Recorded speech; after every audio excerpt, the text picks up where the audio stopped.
अध्याय के 30वें श्लोक पर हम लोग थे। उसी की चर्चा करते रहे हम 1 हफ्ते तक, और जितनी भी उस पर बात की जाए, जितनी भी उसकी व्याख्या की जाए उतना कम है।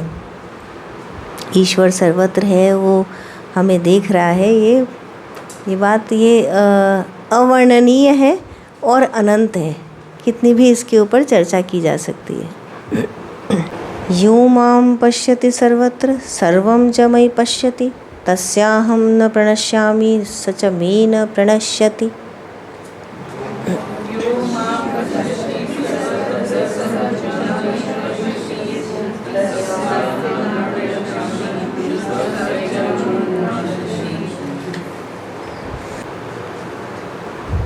बहुत तरह से इसकी व्याख्या करने का प्रयास किया और उसको देखा, और निसंदेह आप लोगों को भी कुछ न कुछ उससे मिला होगा। तो जब पहली बार इस श्लोक को मैंने समझा था, देखा था, तो मुझे बहुत ही जादू जैसा श्लोक लगा था। ये मैजिकल इफ़ेक्ट ऑफ द श्लोक कि कितना एक सिंपल तरीके से देखिए, बहुत गहन शास्त्र की तरफ से ना देख करके एक साधारण तरफ से देखिए कि क्या कह रहे हैं भगवान, कि यदि तुम मुझे ओझल नहीं होने देते तो मैं भी तुम्हें अपनी आँखों से ओझल नहीं होने देता। और कौन कह रहा है? भगवान कह रहे हैं। तो एक घोषणा है। जैसे एक बच्चा होता है, छोटा बच्चा, और उसके पेरेंट्स होते हैं, तो छोटा बच्चा है तो वो उसको आँखों से ओझल नहीं होने देना चाहते कि किसको चोट लग जाएगी, गिर जाएगा, कुछ हो जाएगा, तो उसके ऊपर नज़र रहती है, लेकिन फिर भी वो इधर उधर हो जाता है। कितना भी माँ पिता उसको देखने का, संभालने का प्रयास करें, बच्चा आँखों से कभी न कभी ओझल होता ही है। वो अपने कामों से भी वो जाएंगे और बच्चा भी इधर उधर जाएगा। तो यदि फिज़िकली आप उनके आँखों के दायरे में नहीं है, पर्सपेक्टिव में, तो आप उनको नहीं दिखाई देंगे। पर क्योंकि भगवान सब जगह है, तो इसलिए वो हमें ओझल होने ही नहीं देगा। हम सो रहे हैं, जग रहे हैं, हम कहीं भी हैं, किसी भी दुनिया के किसी भी कोने में हैं, बट वो हमें देख सकता है। शर्त क्या है? कि तुम भी मुझे देखो। तो भगवान ने क्या बोला? कि तुम भी मुझे देखो। अब इसके कई पहलू हैं इस बात के। जैसे एक बात मैंने कही थी कि बहुत से लोग ऐसे हैं कि जो मंदिर के अंदर भी नहीं जाते, उनके लिए भगवान का अस्तित्व नहीं है। दूसरे लोग ऐसे हैं कि भगवान का अस्तित्व तो है, लेकिन कुछ खास नहीं, ज़्यादा उस पर सोच विचार नहीं करते। फिर कुछ ऐसे हैं जो थोड़ा सोच विचार करते हैं, पूजा विधि तक सीमित रहते हैं, और इसके आगे, वहाँ से जो आगे बढ़ता है उसे हम आध्यात्मिक कहते हैं, कि खोजी हो जाता है, जिज्ञासु हो जाता है।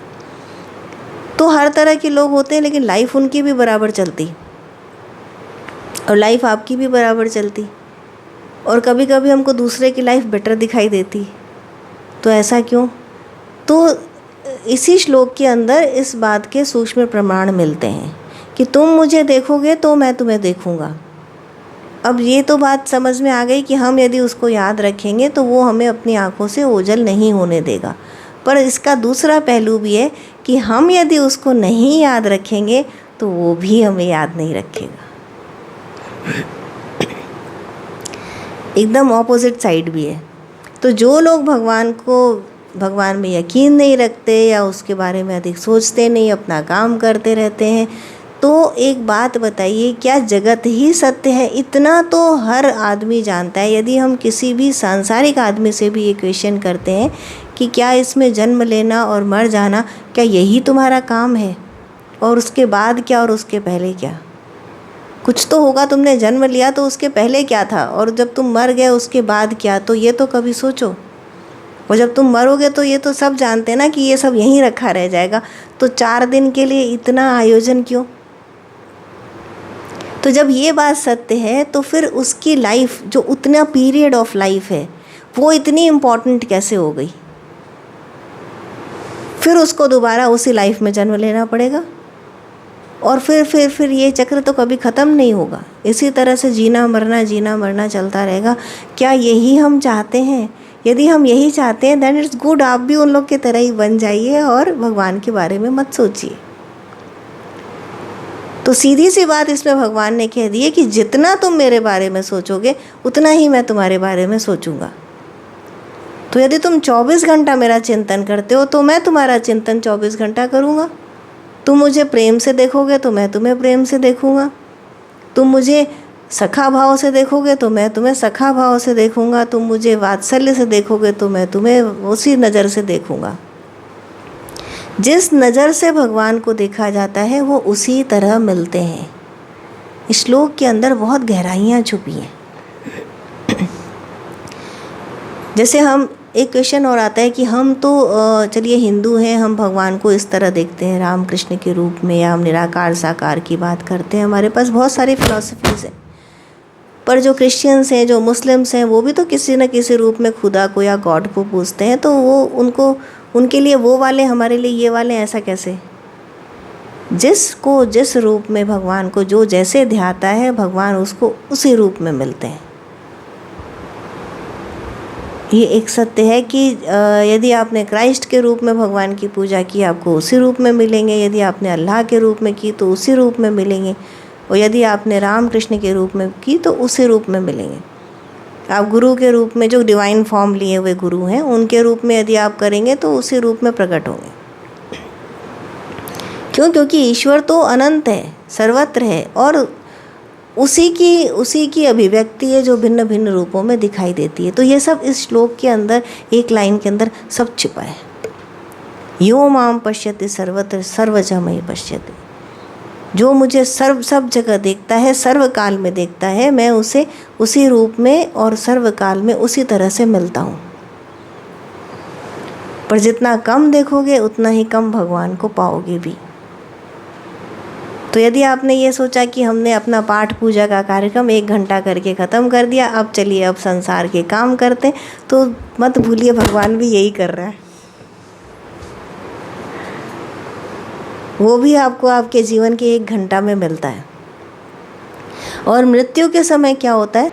एक क्षणांश में पूरे जीवन का एक चलचित्र की तरह एक क्षणांश में सब दिख जाता है कि जो कुछ आपने किया और जो आपका मुख्य भाव रहा है ता जिंदगी, वो भाव उस समय प्रकट हो जाता है। अब इसमें किसी का बस नहीं है, आप उसको किसी तरह मैनिपुलेट नहीं कर सकते। तो जो पूरे जीवन आपका भाव रहा है, वो जो भाव उस क्षणांश में प्रकट हो जाता है, और उसी भाव के अधीन आपका दूसरा जन्म होता है। जैसे यदि आपने पूरे जीवन में दूसरों से कंपटीशन किया है, उसके पास ऐसा है, इसके पास ऐसा, मुझे उससे आगे निकलना है, ये करना है, ये करना है, ऐसे करना है, ऐसे करना है, ये करना है, तो यही भाव प्रबल होकर के उस समय आपके अंदर आ जाएगा। चाहे आपने उसके अलावा पाठ पूजा की हो, आपने ध्यान किया हो, लेकिन जो आपके प्रबल भाव रहा वो आप पर अधिकार कर लेगा। उस समय अवश्य हो जाएंगे, उस समय कुछ भी आपके बस में नहीं रहेगा, और आपका अपना भाव आपको अपने बस में कर लेगा, और उसी मुख्य भाव के अधीन आपका दूसरा जन्म होगा। उस जन्म में आप यही कुछ कर रहे होंगे। और इन दोनों के बीच का जो समय होता है, जिस समय आपके पास वो फिजिकल शरीर नहीं होता, पंचतत्व का शरीर नहीं होता, लेकिन मन बुद्धि अहंकार होता है, उस समय वही भाव के अंदर वो जीवात्मा रहती है। और डिपेंडिंग ऑन द भाव इटसेल्फ, यदि वो भाव सुख का, आनंद का है, यदि आपके अंदर आंतरिक भाव आनंद का है, कि छोटी चीज़ों में जो लोग आनंद मनाते हैं ना, संतोष के सागर होते हैं, आनंद मनाते हैं और खुश रहते हैं, तो उनके जीवन में वही भाव बढ़ कर के आता है, तो वो आनंद में है। और जिसके अंदर द्वेष का भाव है, कुंठा का भाव है, जिसके अंदर कोई गरीबी में मरता है तो उसको लालच का भाव उसके अंदर होता है, तो इस तरह के भाव होते हैं, तो वो उस भाव में जलता रहता है। इसीलिए कहते हैं कि जब मृत्यु होती है तो ऐसे ऐसे नदियाँ पार करनी पड़ती हैं। गरुड़ पुराण में सारा विवरण मिलता है ना। तो वो कहानी बना के लिखा गया है, लेकिन अपने ही भावों के कारण we create our next life. तो जैसा भगवान को देखेंगे वैसा ही पाएंगे। अब इसमें भगवान कहाँ से आए? ऐसे आए कि तुम्हारा जो शरीर है, तुम्हारा जो मन बुद्धि अहंकार है, वो क्या बताया, वो भी ईश्वर से ही बना है। सर्वत्र है ना ईश्वर, तो वो भी ईश्वर से ही बना है। तो जिस रूप में तुमने भगवान को देखा, तुमने भगवान को किस रूप में देखा? अभाव के रूप में देखा, कुंठा के रूप में देखा, द्वेष के रूप में देखा, ग्लानि के रूप में देखा, अपने ऊपर दया भाव में देखा। कई लोग अपने ऊपर दया भाव में, सैडिस्टिक प्लेजर जिसको कहते हैं ना, अपने रोते रहते हैं सारे समय। तो तुमने भगवान को जिस रूप में देखा वो तुम्हें उस रूप में मिल गए, अब रोना क्यों? कि किसी को एक बीमारी होती है, जरा सा किसी को ब्लड प्रेशर हो जाता है और उसके बाद कितनी त्राही त्राही मचाते हैं, ब्लड प्रेशर हो गया, ब्लड प्रेशर हो गया। तो उनके दिमाग में क्या घूम रहा है? Blood pressure. शरीर में तो जो हुआ वो हुआ, वो तो छोटी सी मेडिसिन से दूर हो जाता है, पर दिमाग में जो हुआ ब्लड प्रेशर, उसका क्या? उसकी कोई मेडिसिन है? तो वो उसको खाते खाते वो जो ब्लड प्रेशर है वो उनके दिमाग में इतना ज़्यादा होता है, समझ लीजिए उस समय अंतिम काल आ गया। फिर योगीराज ने यही कहा कि किसी भी क्षण अचानक तुम्हें ये सब छोड़ के जाना पड़ेगा। कोई जानता है मृत्यु की घड़ी कब है? अभी हम बैठे बात कर रहे हैं आप और हम, क्या मालूम अगला क्षण किसका आ जाए? Who knows? तो कोई नहीं जानता। तो उसकी तैयारी क्या करी? उसकी तैयारी क्या करी? तो योगीराज कहते हैं कि जानो, तुमको कहाँ जाना है उसे जानो, उस परमात्मा को जानने का प्रयास करो, क्योंकि वो घड़ी तो कभी भी आ सकती है। और उस समय तुमने जो कुछ सोचा वो ऐसा हावी होकर के आएगा और तुम्हें उसी के साथ समय बिताना पड़ेगा। तुम्हारा अगला जन्म वही होगा और उससे कुछ तुम्हें छुटकारा नहीं दिला सकता, because you are the creator. इसीलिए मैं कहती हूँ टेक रिस्पॉन्सिबिलिटी।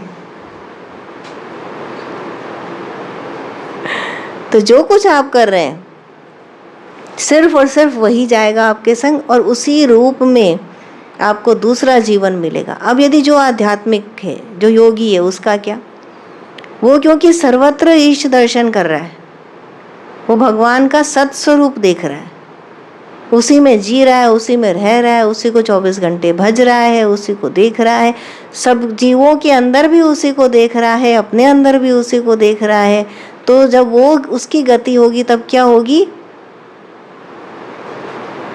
जिसको देख रहा है उसी में समा जाएगा। तो अब ये उसकी यौगिक उच्चता पर निर्भर करता है कि उसका दूसरा जन्म होगा कि नहीं होगा, या भगवान के डिसीजन पर डिपेंड करता है। कभी कभी भगवान ऐसे लोगों को भेजते हैं दूसरे लोगों की सहायता करने के लिए, तो इसके लिए भी उनका जन्म होता है। तो वो तो फिर उनके डिसीजंस होते हैं कि क्या करना है, तो संसार को कैसे चलाना है, उनके वो डिसीजंस होते हैं। तो जितना आप भगवान को जपेंगे, जितना उसका ध्यान करेंगे, और जितना अपने अंदर कुंठाएं और लोभ मोह विचार ये सब कम करेंगे, उतना अधिक उस ईश्वर को पास पाएंगे। इस श्लोक के अंदर ये सभी बातें बहुत अच्छी तरह से छिप करके आ गई हैं सामने। तो एक बहुत बड़ा प्लस पॉइंट है और एक बहुत बड़ा वार्निंग भी है कि तुम देख लो कि तुम्हें क्या चाहिए। योगानंद लिखते हैं, मुक्त योगी की आत्मा यदि वह चाहे तो परम ब्रह्म में ब्रह्म रूप में विलीन रह सकती है, अथवा मुक्त योगी ईश्वर द्वारा निर्मित अपने पृथक अस्तित्व को बनाए रखने के कारण जिसे कभी खोया नहीं जा सकता, उसी स्थूल शरीर में जिसमें वह मुक्त हुआ था रह सकता है, या पुनः प्रकट हो सकता है, जिससे वह किसी व्यक्तिगत अवधारणा के रूप में या किसी इच्छित प्रकट रूप में ईश्वर की आराधना कर सके। कोई भी इच्छित प्रकट रूप, वह कोई एक देवता हो सकता है, या क्राइस्ट हो सकता है, या श्री कृष्ण जैसे अवतार हो सकते हैं। यह श्लोक द्वैत की उस अवस्था के विषय में बताता है जो भक्त और भगवान के बीच विद्यमान रह सकती है। अब एक मुक्त योगी है जो उसकी स्थिति कहाँ होती है? उसकी स्थिति अद्वैत में होती है, जहाँ ऑल इज वन। पर यहाँ पर दो दिखाई दे रहे हैं, एक भक्त और एक भगवान, कि तुम मुझे देख रहे हो, मैं तुम्हें देख रहा हूँ। That means they are two entity, एक भक्त की या जीव की जीव है और दूसरा भगवान है या परमात्मा है। तो दो एंटिटी है, यहाँ पर द्वैत हो गया। तो ये कैसे? तो ये चॉइस है, भक्त की, योगी की चॉइस है कि उसको किस रूप में वो भगवान को देखना चाहता है। कभी वो अपने अंदर ही सर्वत्र सब जगह, तो अपना ही मैं जो है वो सब जगह बिखर जाता है, और कभी खुद को अलग और भगवान को अलग करके देखता है। तो ये रस पाने के तरीके होते हैं, अलग अलग तरीके से भक्ति के तरीके होते हैं जो एप्लीकेबल होते हैं उस समय।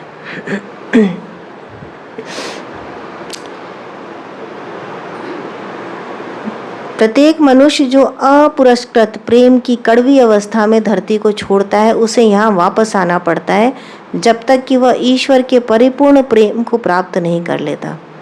जब वह ईश्वर को एकमात्र पूर्ण प्रेमी के रूप में जान लेता है, तब उसका हृदय किसी अन्य प्रकार का स्नेह नहीं चाहता।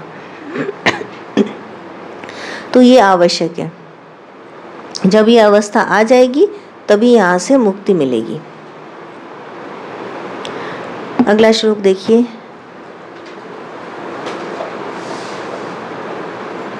सर्वभूतस्थितं यो मां भजत्येकत्वमास्थितः सर्वथा वर्तमानोऽपि स योगी मयि वर्तते।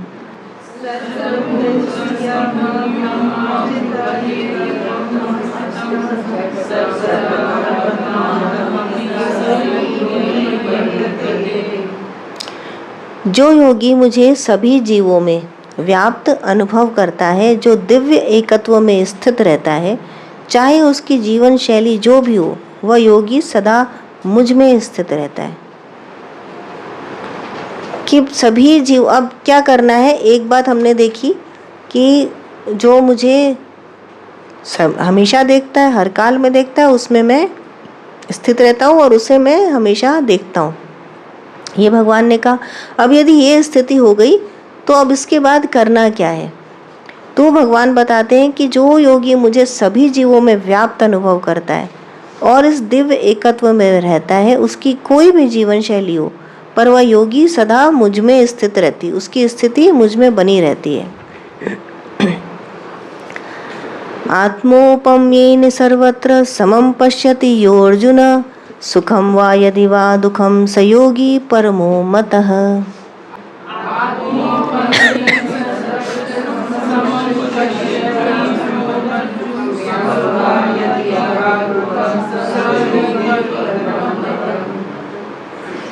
अब उसकी धारणा कैसी हो जाती है उस योगी की कि वह सुख हो या दुख हो, सबके अंदर समान रूप से मुझको ही देखता है।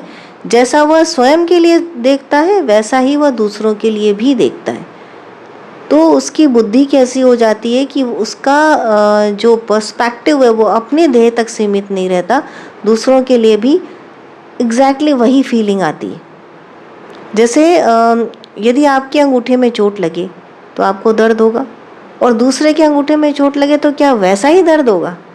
नहीं हो सकता ना। आप फील कर सकते हो, उसके लिए दया करुणा फील कर सकते हो, पर ये उस योगी की मुक्त चेतना ऐसी है कि वो दूसरों के लिए भी उसी प्रकार अनुभव कर सकता है।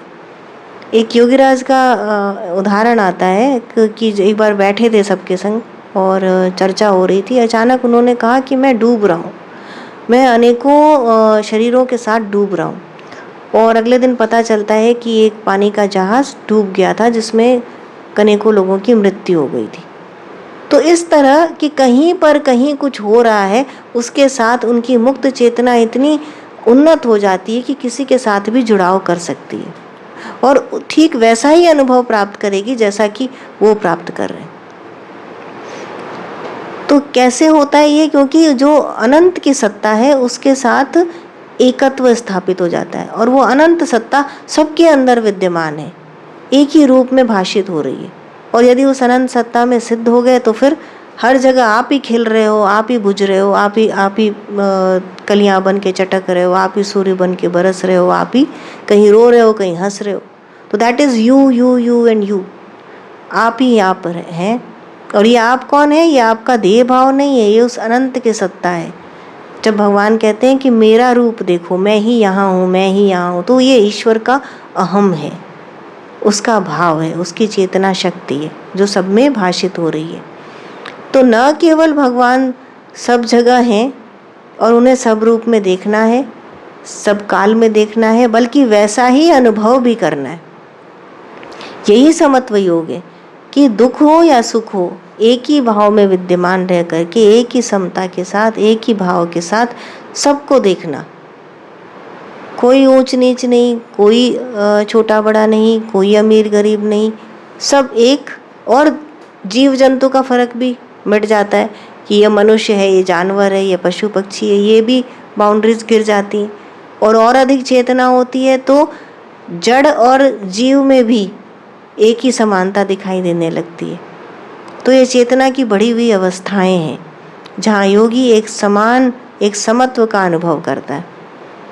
जैसे ऐसा तराजू बन जाता है उसका मन कि जिसमें दोनों पलड़े बिल्कुल एक जगह पर स्टेबल हैं और कुछ भी उनको हिला नहीं सकता।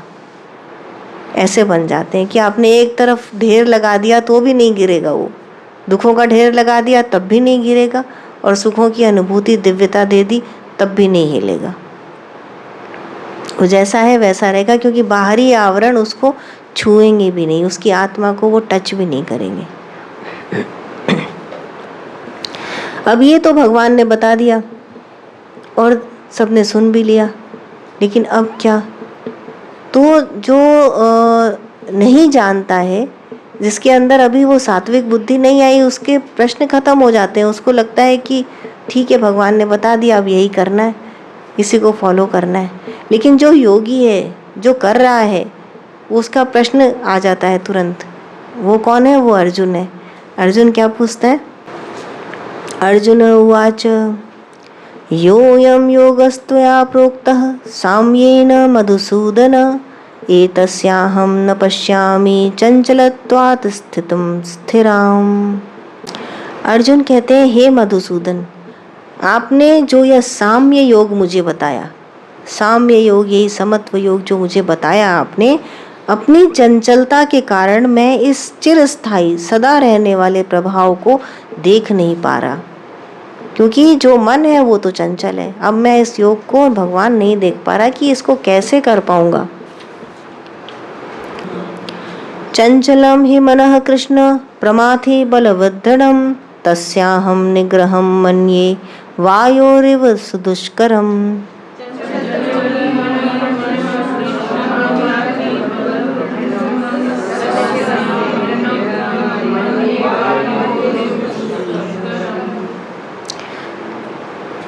कहता है अर्जुन की, हे कृष्ण, मन तो बड़ा अस्थिर है, उपद्रव करने वाला है, शक्तिशाली है और हठी है। मन को वश में करना मैं उतना ही कठिन मानता हूँ जितना कि वायु को वश में करना। क्या कोई वायु को वश में कर सकता है? चलता वायु प्रबंधन इतना बलवान होता है, उसको कौन रोक सकता है? ठीक इसी प्रकार जो मन है उसको कौन रोक सकता है? वो तो बड़ा चंचल है, हठी है, बलवान है, उपद्रवी है। तो तुरंत प्रश्न आ गया कि इतना सब आपने बताया और अब मैं तो, और पहले ही अर्जुन बेचारा उसका गांडीव गिरा हुआ था। अब जब भगवान ने उसको कर्म का पाठ पढ़ाया तब तो वो थोड़ा ठीक होके खड़ा हुआ, और अब भगवान ने उसको ऐसा ध्यान योग का पाठ पढ़ा दिया कि अब वो कह रहा है कि तो मन को रोकने की बात कर रहे हैं, वो तो रुक नहीं सकता, अब कैसे करें? तो ये एक उस व्यक्ति का प्रश्न है जो करना चाहता है, क्यों सीखना चाहता है, तब वो पूछेगा ना कि कैसे करें। जैसे यदि सामने से कोई कुछ बताता जा रहा है, आपको करने का मन ही नहीं है, तो सोचते हैं अच्छा ठीक है, पढ़ लिया, इसको लिख लिया एक सिलेबस की तरह, point point point point point, अब ठीक है, ये इसके बाद ये करना है, इसके बाद ये करना है। और जब करने बैठे, कुछ हुआ कुछ नहीं हुआ, कोई बात नहीं, चलो काम खत्म हुआ, आज 10 पाठ दुर्गा जी के हो गए, 5 पाठ कृष्ण जी के हो गए, ये वाला हमने रक्षा मंत्र भी कर लिया और कवच भी कर दिया, सब कुछ हो गया, अब काम खत्म। उन्होंने जो कहा था वो भी हमने सुन लिया, 5 मिनट वाणी, बस दैट्स इट। वो नहीं पूछेगा, उसके पास प्रश्न नहीं होगा। लेकिन जो कर रहा है, जिसने सोचा कि भगवान ने कहा कि तुम्हारे मन को तुम्हें रोकना है और सबके अंदर मुझे देखना है, मुझ में सबको देखना है और सभी काल में भजना है, अन्यथा तुम्हारा यही जीवन फिर होगा और ऐसे ही जन्म मृत्यु चलती रहेगी। अब जो योगी है वो उसको करना चाहता है कि नहीं, मुझे ये एक्सेप्टेड नहीं है, मुझे ये जन्म मृत्यु का चक्र एक्सेप्टेड नहीं है और मुझे इससे बाहर निकलना है, मुझे अपने आप को स्वयं को जानना है, भगवान क्या कह रहे हैं, क्या दिखा रहे हैं, आई वॉन्ट टू नो। तो वो क्या करता है, वो फिर जानना चाहता है कि मैं कैसे करूं, ये तो मन रुकता नहीं।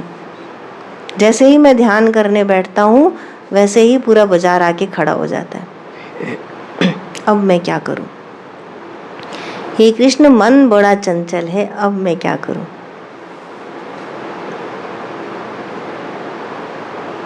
तो अर्जुन के इस प्रश्न के साथ हम इसको यहीं पर रोकते हैं। भगवान का उत्तर क्या है ये हम सब जानते हैं, लेकिन फिर उसके बारे में हम आगे बात करेंगे।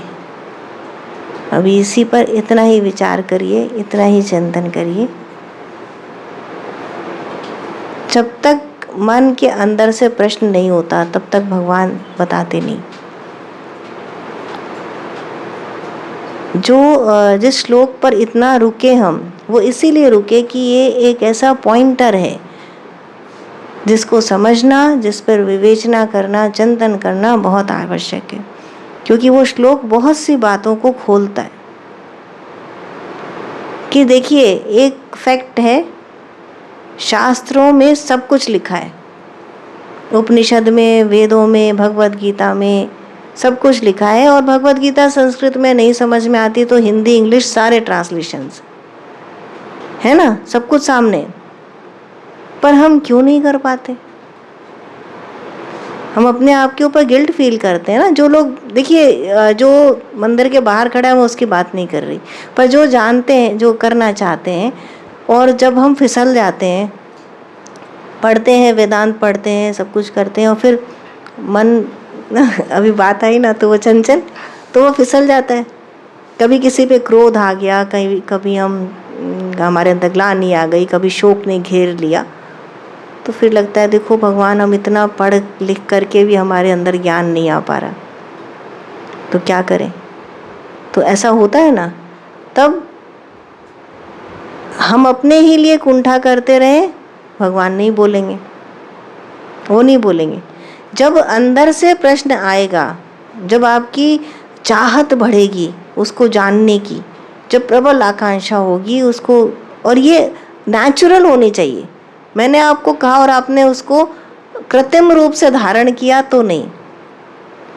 जब नेचुरल अंदर से आएगा, जब आपका मन प्रश्न करेगा, तो भगवान उत्तर देंगे। और तब तक वो नहीं बोलते जब तक कि आपका आंतरिक हृदय पूछता नहीं, तब तक वो नहीं बोलते, कि जब तक आप एक्चुअली जानना नहीं चाहते। क्यों नहीं बोलते? क्योंकि वो भगवान है, ही ऑल नोवर। वो जानते हैं कि तुम करने वाले हो नहीं, सब कुछ लिखा है तुम्हारे सामने, तो तुम फॉलो तो नहीं कर रहे हो। बट जिस दिन तुम सच्चे मन से सच्चा प्रयास करोगे, तो जैसे योगीराज कहते हैं कि मेरे पास तुम्हारे सामने आने के अलावा कोई चॉइस ही नहीं रहेगा। And who is Yogiraj? He is the Brahm himself, he is the God himself. तो तुम्हारे सामने आने के अलावा कोई चॉइस ही नहीं रहेगा, और उस रूप में आएंगे भगवान जिस रूप में तुम्हारे द्वारा वो धारणीय हैं। तुम्हारे हृदय के अंदर यदि साईं बाबा का ध्यान है तो उस रूप में आएंगे, तुम्हारे हृदय के अंदर कृष्ण का ध्यान है तो वो उस रूप में आएंगे। तुम्हारे अंदर यदि क्राइस्ट हैं, यदि गुरुद्वारा के गुरु ग्रंथ साहब हैं, तो वो उस रूप में आएंगे। और कोई भी रूप किसी दूसरे से कम या ज़्यादा नहीं है, ये सब उस भगवान की अभिव्यक्ति है। पर वो तब होगा जब तुम्हारा मन, तुम्हारा हृदय अंदर से चाहेगा, पुकार करेगा।